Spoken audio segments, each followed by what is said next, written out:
Batid kong mahal kita,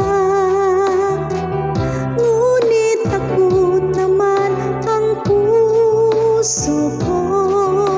Baka masaktan lang sa tulad mo kung magmamahal sa'yo. Sana bawat pagmasdan mo'y ako, habang buhay ang pinipintig ng puso mo'y ako.